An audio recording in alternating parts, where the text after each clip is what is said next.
এই ব্যক্তি রাস্তা দিয়ে হেঁটে চলে যাচ্ছে, এ কোনো সাধারণ ব্যক্তি নয়। ইনি হতে চেয়েছিল সাউথ ইন্ডাস্ট্রির ভিলেন, কিন্তু সেটা না হতে পেরে তিনি তার নিজের বৌদির মাথা কেটে রাস্তা দিয়ে ঝুলিয়ে নিয়ে চলে যাচ্ছিল। এবং এই মাথা কাটাটা সোজা নিয়ে গিয়ে পুলিশ স্টেশন তিনি হাজিরি দেয়, পুলিশ স্টেশনে চলে যায়।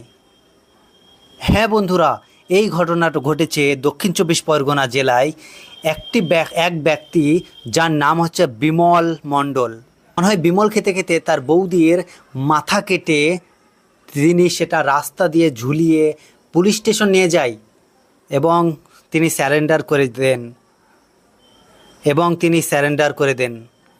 পুলিশ দেখছে এই বিষয়টার পিছনে কি আছে, রহস্য কি আছে। এটি ঘটেছে দক্ষিণ চব্বিশ পরগনা জেলায়, গত শনিবার এই ঘটনাটি ঘটে।